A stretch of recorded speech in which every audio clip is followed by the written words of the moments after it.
Welcome to Lot 76 Cars. My name's Simon. Today we're at Goodwood for the Retro Rise 2025, where we'll see many more cars like these. So stay watching to check them out, please.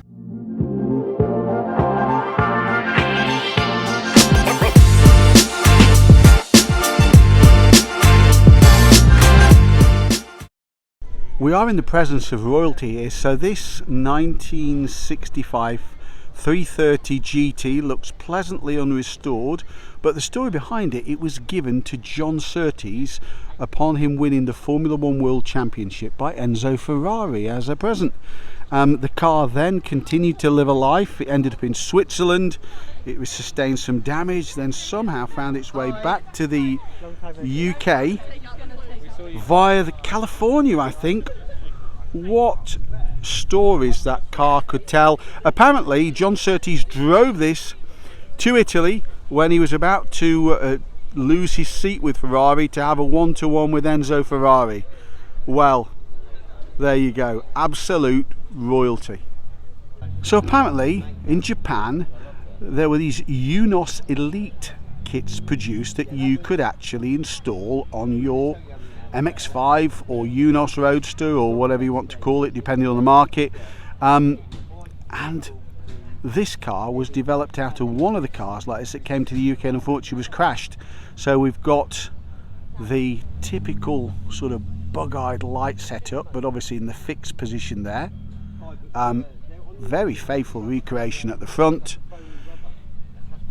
Love the wheels on that one, those disc wheels.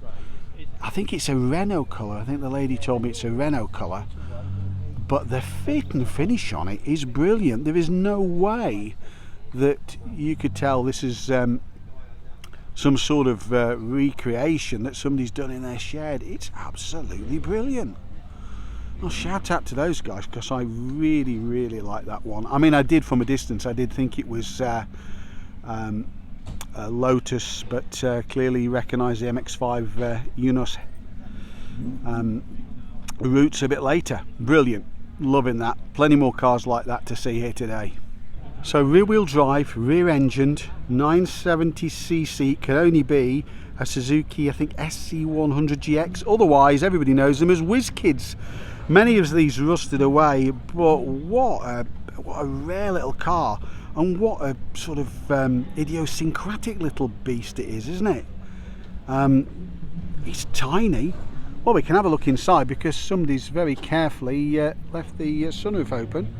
So that's good. The display car here at Retro Rides looks pretty standard. Oh, I'm like it's got a bull bar. I'm not sure about bulls. I think it's probably more suitable for a mouse. It's that small. You need a bull bar, but there you go. Suzuki Whiz Kid. So cars like this really make my day at this show, and that's one of the reasons Retro Rise is so good. It's a Fiat 127, a relatively early one, pre-facelift car, right-hand drive UK car. It's got a cage in it, but apart from that, certainly in terms of the body, it doesn't look that modern. It's a 127 special. I'm not quite sure what the special got you, but and it's even got little Compagnolo alloys or something like that.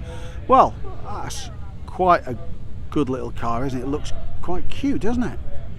So we've got this brilliant Lancia 037 built to take account of the Group B regulations in rallying, which were very short-lived, as you'll remember, unfortunately, for 1982. This one is apparently a very faithful recreation, but so much so, and so many original parts, that it's recognised by the register as actually being a very accurate 037.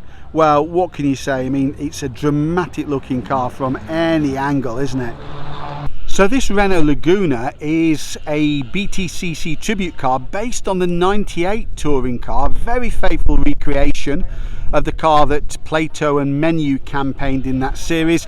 Originally it started out as a diesel, but the owner was lucky enough to find a V6 and combine it with a manual gearbox, and he says it goes quite a bit. Now, if you think the ride probably looks hard, the owner tells me, yeah, that is a bit of a compromise on the ride quality, but there are compromises to looking cool, and sometimes you've got to make them, haven't you?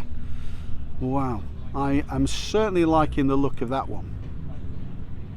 So the 104 Peugeot, that's a rare beast these days, produced from the early 70s to the late 80s. Produced, I think it was the first car at the PSA or Peugeot Mulhouse plant in France, of course. This one, well, it's a true survivor. Now, you know what, I've asked the owner if we can have a look inside that one. It would be rude not to. That sky blue trim. Well, wait for it, let's open the door and have a look and see what one of these looks like. You certainly don't get interiors like this anymore, do you? Isn't that something else? Bit of bare painted metal, wind up windows. Oh, absolute decadence there, isn't it? Well, I am liking that one, and I hope you are too. If this is the sort of cars you want to see on the channel, then please put it in the comments, because we'd appreciate that. Fabulous. So this is an AutoZam AZ1. It is a K car, so built to K car dimensions. And AutoZam were one of the many brands that Mazda ran with. I mean, it's got echoes at the back of a F40 Ferrari. No, I kid you not. Look at that spoiler. It is a tiny, tiny little thing. A friend of mine had one of these for a while. I have to ask him how it drove. Did lots of work on it. Got those small windows in the side, and it's quite cozy in there. What do you think to that one, guys? It's almost like a modern day Frog Eye Sprite, I suppose, isn't it? So people are quite desperate to stick these stripes on any Audi of any period, but in actual fact these have earned their place on here. It is the Quattro, the original Quattro, four-wheel drive, launched in 1980. One of the most successful rally cars of all time, and I'm not sure whether this is a recreation or not, but it certainly looks if it means business, doesn't it? So this VW Beetle looks so right in this paint combination. The owner painted it about 15 years ago. It's got modern running gear and it's on air suspension, but actually it looks just so right. The colour works. He tells me on air suspension with a modern Volkswagen engine setup. Actually, it feels like a pretty modern car to drive. Do you know what? He's done brilliant work on that one, hasn't he? I mean, whatever you think about modified cars, cars need to be usable, and this one is very, very usable, he tells me. So no cheating here. Any ideas what it is? I think it's got a bit of a Triumph look about it from some angles, maybe. It's an Isuzu Bella. I bet that wasn't the model or make that was on the tip of your tongue, was it really? Apparently the Isuzu Bella, or this particular one, was sold new in Mozambique. Then with the decolonisation of Mozambique, it was driven by the family that owned it right to Portugal, from the top to the bottom of Africa, and somehow it's found its way to the UK. Now the chance of finding one of these is going to be pretty rare. If anybody has got another one out there lurking, then I'd more than be happy to come and film that. We'll take a look inside. A lot of sort of 60s period details of BMC cars, I guess. A floor gear change, a little bit of fake wood there on the dash, quite a lot of patina, I suppose you could call it. Well, it certainly is a very rare car, isn't it? So I'm really pleased we've had the opportunity to see that one. Have I ever seen one before? No. Will I ever see one again? Maybe not. Maybe not in my lifetime, but there you go. So shout out to the Southeast Golf Mark II Club, who've come out in force, and what have they brought? They brought this fantastic limited run rally with the four-wheel drive system. I think it's the G60 supercharged engine. Certainly looks like that, doesn't it? 16 valve with the small bumpers, the later 16 valve with the so-called big bumpers. Wow, there's plenty of golfs here.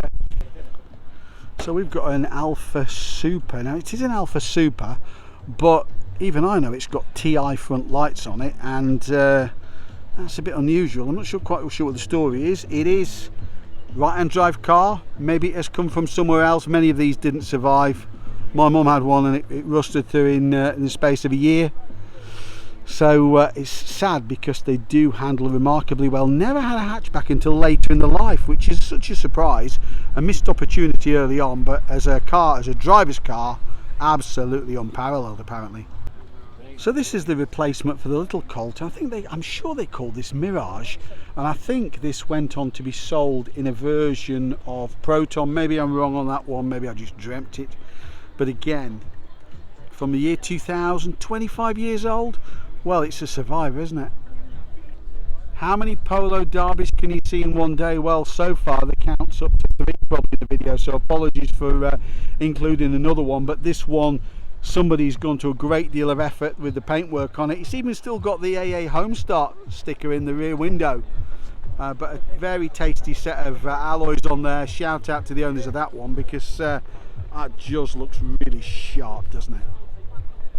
So originally from Scotland, this is a Bahama beige metallic car that's been pretty much in a garage since 1999. It's now down in Plymouth, so it's made the journey down. It looks absolutely incredible. It's really been a survivor. Unfortunately, the clutch save cylinder just gone, so a bit of work for the owner. We'll just get a shot inside in a second. He's got the BBS alloys with it, which looks really, really good. Really suits that car. 320i. No power steering, but it's got a 5-speed gearbox. Well, have a look inside. Well, it'd be rude not to. It's brown. It would absolutely be rude and negligent of me to miss that interior. Oh, I like the cover he's got for the top of the dash. I am really liking that. Definitely 2-door. What a treat that one is. Fantastic. So shout out to the owner. Let's hope he gets his clutch slave cylinder sorted out. So these B3 generation of Audis brought a lot of innovation. They brought galvanized panels which so-called could heal themselves, supposedly. I'm not sure if anybody ever put that one to the test. And the later cars got Procon 10, which was a series of pulleys which when you went at a frontal crash, it pulled the engine was connected to pulleys and actually pulled the steering wheel out of the way in place of airbags. Quite innovative even. I do like the early cars, probably more so than the B4s, to be honest with you. Not driven one for a while. I think the 1.8 had the Golf engine in, but the gearing, as I remember, was a bit iffy, and so the fuel consumption, they either performed really well or really badly depending how you drove them. But there you go, B3. So you're pretty much unlikely to see one of these. The survival rate's in the teens. Yes, it is a Renault 1916 valve with a 1.8 engine. Probably not fast by today's standard. The owner reckons maybe there's only about 18 or so of these left. I'll be surprised it's even that much. They are good looking cars. Do you remember the saloon version of this was called the Chamard? It's in brilliant condition. How many of these just didn't survive? We'll just take a look inside what that it look like. I love those striped bolstered seats. They look pretty comfortable actually. That always Renault went for that binnacle, didn't they, with the sort of orange on black instruments, and it survived. Even the dash has survived really well. The door cards, oh, we're being treated to electric windows here. Forget about air conditioning. There won't be air conditioning, of course, but doesn't that look a treat? Well, I'm really glad to have seen one of those. I'd love to have a go in one of those, see what it feels like in 2025. Well, the gift that keeps giving us is Retro Rise 2025. So we've got a Metro Turbo facelift car. We've got a Fiesta facelift Fiesta Mark II, but the gear, seldom to see the gear. We've got an M3 BMW E30 generation. We've got an E30 generation Touring, and we've got an E28 5 Series. And just to complete the set here on the other end of the scale, we've got a Toyota Sora, I think that is, very heavily modified. And oh, what's next to it? A Skoda Estelle. Honestly, I am absolutely lost for words. A Silvia, Nissan Silvia, an RS Turbo lookalike, an Uno IE Turbo, and this belongs to a lady, I think he's on Instagram, and I've seen this before. That's her sort of rat look E28. Well, there you go. Hope you enjoyed that. Well, if your boat is well and truly floated by basic Nissans, you've come to the right place. So hang around a bit longer. We've got this N13, I think, Sunny. Now, I'm reliably told by an owner of these, Joseph Lloyd, that this particular one is as basic as you can get. Even the bumpers can't even have any paint on them. It's so basic, the budget's so tight, but there you go. Fantastic, isn't it? Well, I hope most people have stuck with the video so far, because they've missed out on a treat, and I certainly I think it's a treat. It's a Datsun Cherry Coupe. Looks like it might be an original UK car. Nissan sold as Datsuns originally in the UK. Absolute value proposition. It's a manual where you've got to like blue. It's blue inside, outside, the seats, the steering wheel. Well, there you go. I love those little wind down windows. They look like they should be fixed, but they're obviously not. And that band that goes across the back there, that silver contrasting band, well, it might not be concours, but you know what, I'm really pleased to see it, because it's obviously in daily use, and somebody obviously loves it, so shout out to the owners of that one. So this Mazda 929 Coupe is having some running repairs. I don't believe these were ever sold in the UK. I think they did sell the 929 as a model, but I'll let the guys get on, because they're having a bit of fun trying to get that one fettled. It's not cooperating at the moment. Full on 1990s rep spec estate car. It's the Sierra Estate. As pretty much, not maybe as basic as they come, maybe not basic, it's probably an LX. A very handy amount of space in there for all your sales samples. It's the LX. You've been treated by the boss. You've gone up, you've got a sunroof, you've got wheel covers, you may even have power steering. I'm not quite sure, mine didn't, but there you go. Proper rep spec car. What a joy it is to see that. You want more brown cars? Well, your prayers have been answered. We've got a lovely brown metallic Mark 1 Sirocco, built on the same platform as a Mark 1 Golf.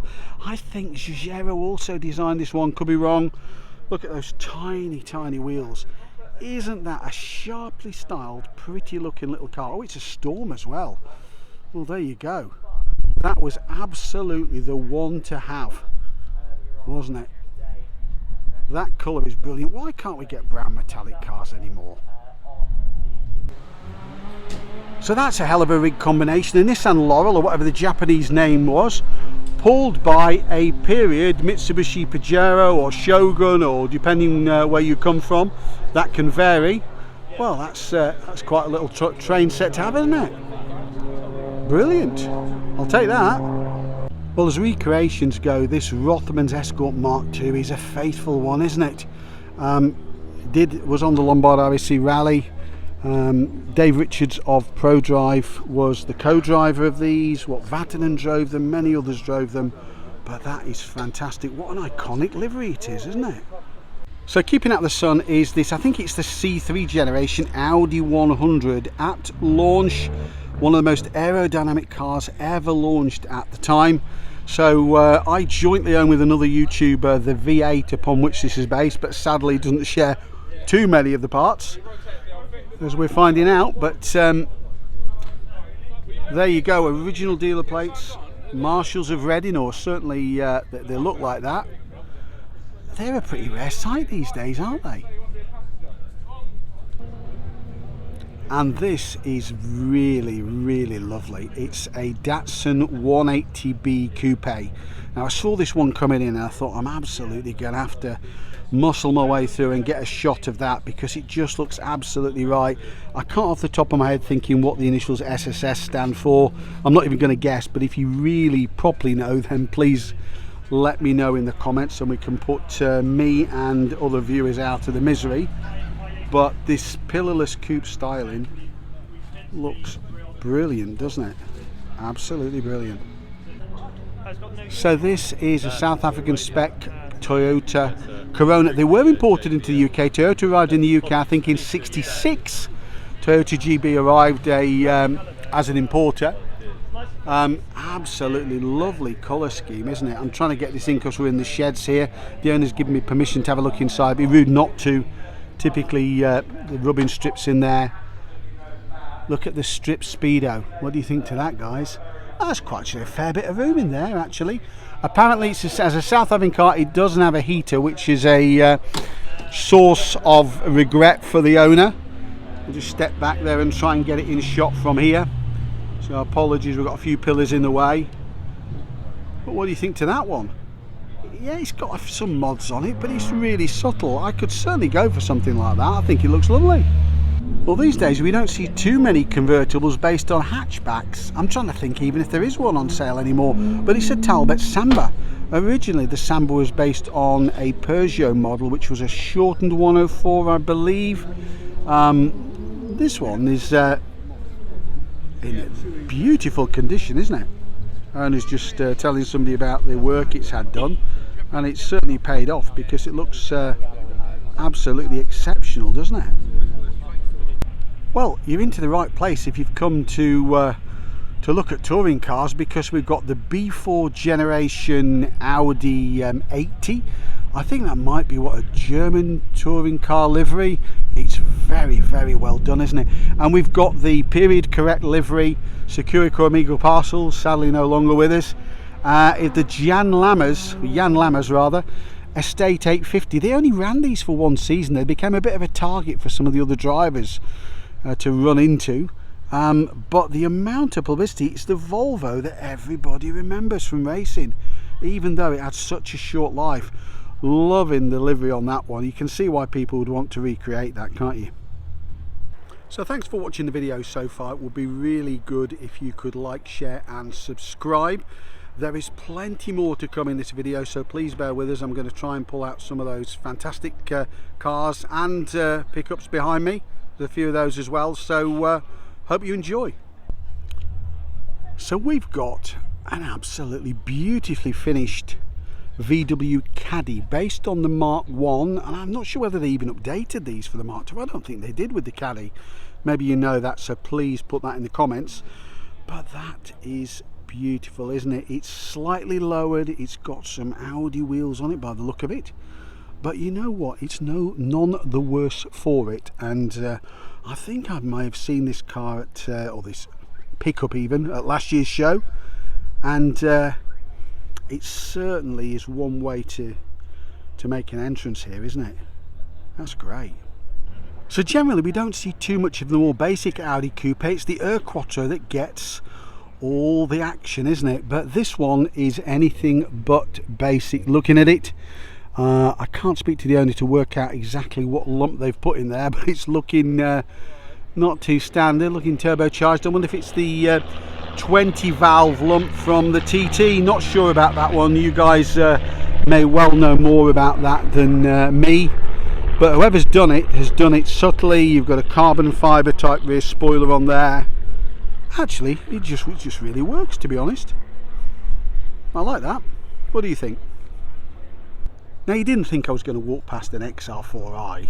Everybody knows the XR4x4. That was the one I wanted, but before it came this pretty unique body shell with that 3-side window treatment of the XR4i with the 2.8 litre. I don't think it ever got the 2.9 injected car. Don't remember the exact horsepower. Probably today's standard would be pretty low. Oh, it is automatic.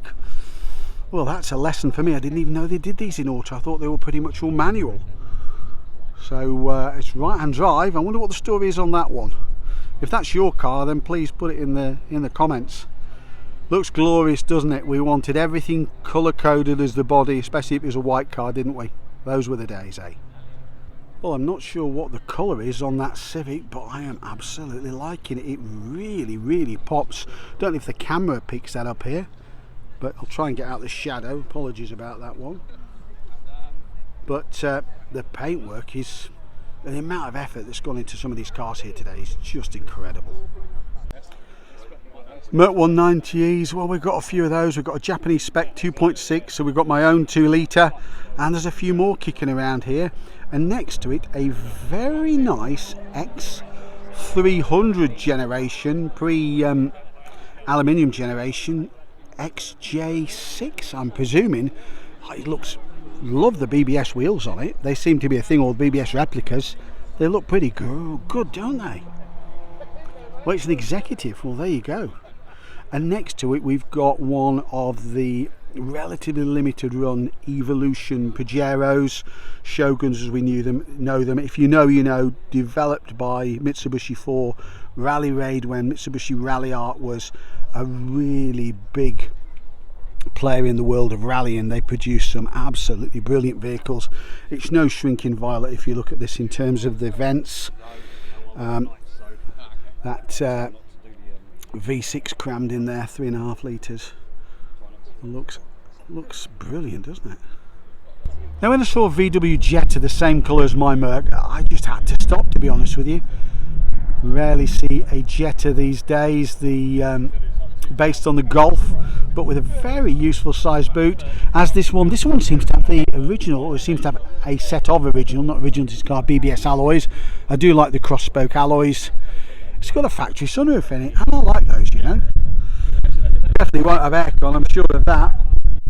But you see the odd one of these about at shows, but I don't ever think I've seen one of those in that grey colour. I don't know about you.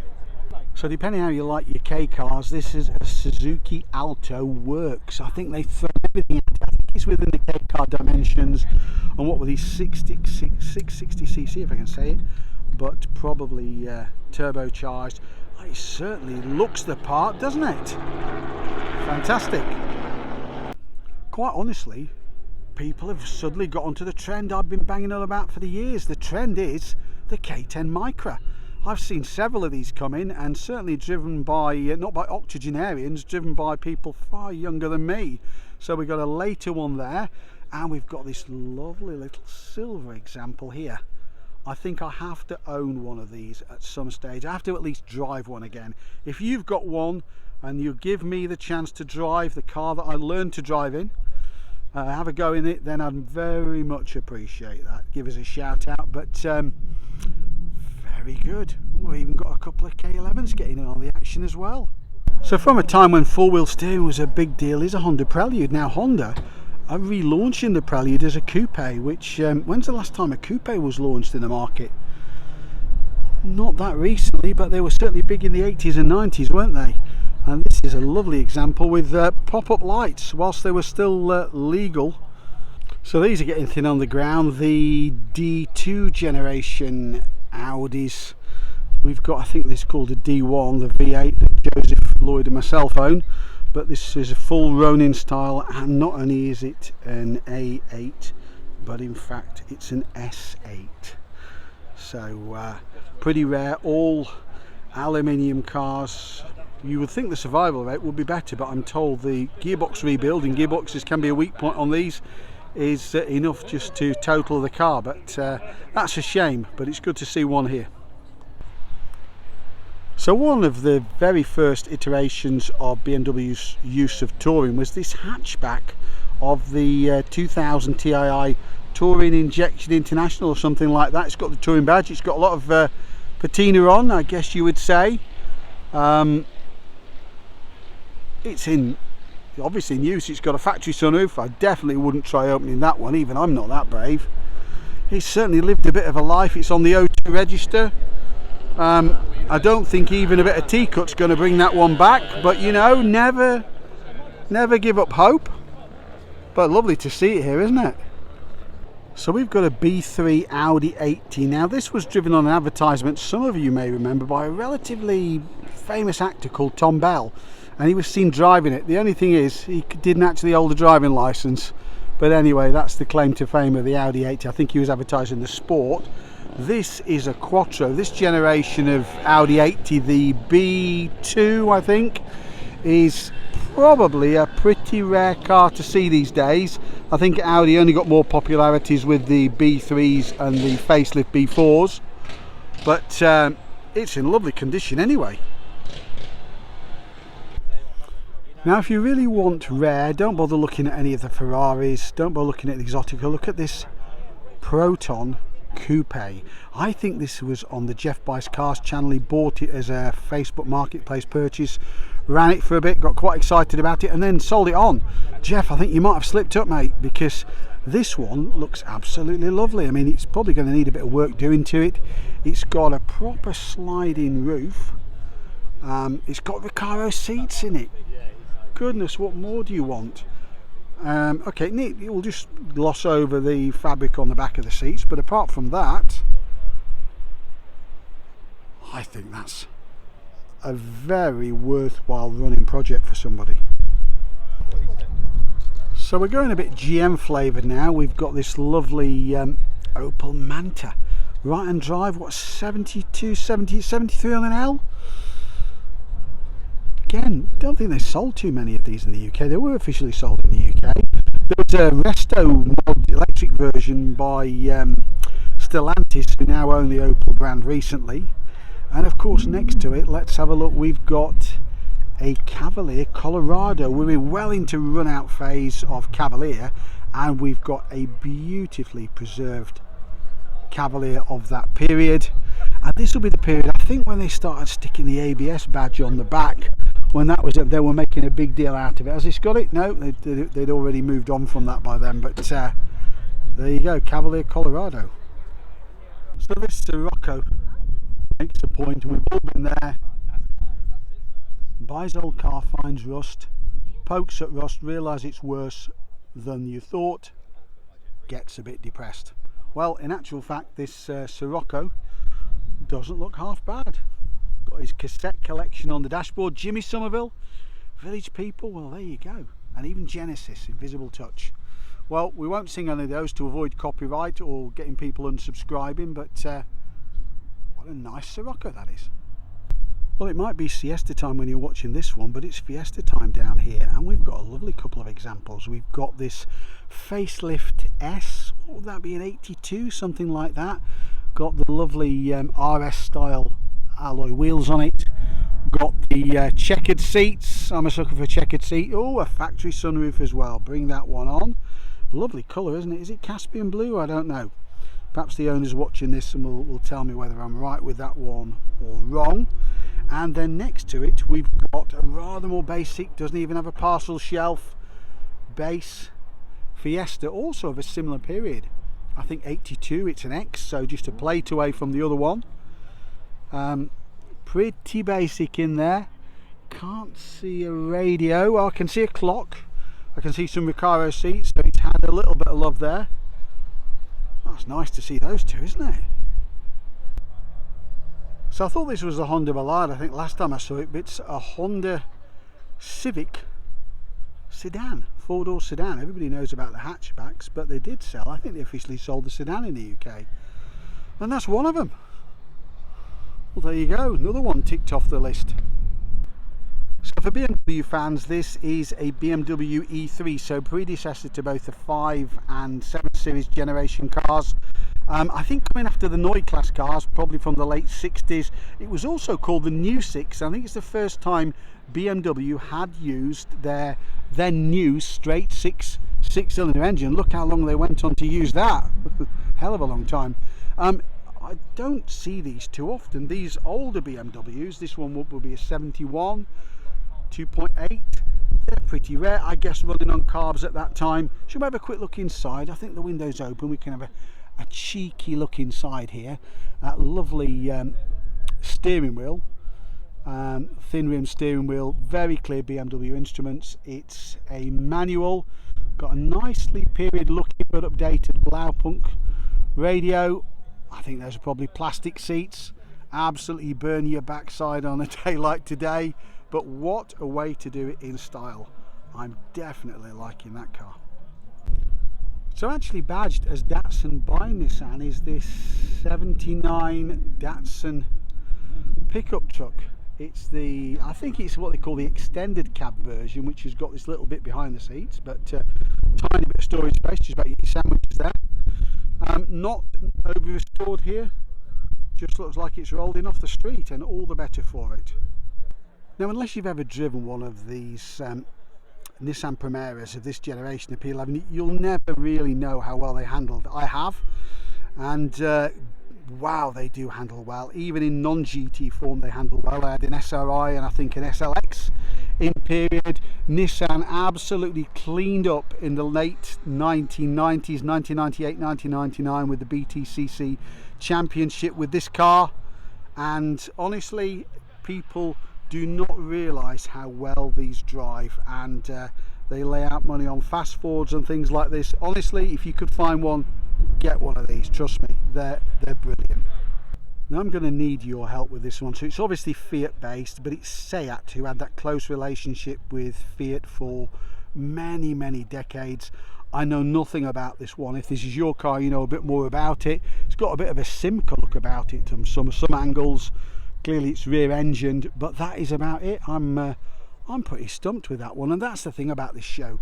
People bring cars to the show.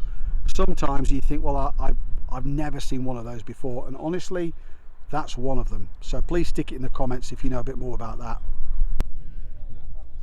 Well, talking of rare, we found another one, a Honda Concerto. When's the last time you saw one of these? What, 93? It's got the original Gordon's Honda Bolton plates on, so it's a UK car. Oh, and it's actually for sale. 1,500 quid could buy you this. A 1.5 16 valve with 12 months MOT with 85,000 miles. So freeze the video there. £1,500. What can you get for £1,500? I better not take that one home. I'm going to get into a lot of trouble, but honestly, I do like it. So we've got a Mark 1 Escort van with a 2-litre Z-Tech. Weighs as much as a pack of crisps, empty, and must go like absolute hell. But hasn't it been done well with those wider banded alloy wheels, a 2-tone roof, probably some better seats in it, at least I would have thought. Oh, doesn't that look brilliant? I absolutely like that one. That's really, really nicely done. So thanks again for watching Lot 76 cars from Retro Rides at Goodwood. Hope you've enjoyed the show. Some fabulous cars here. Please like, share and subscribe. And as always, thanks for watching.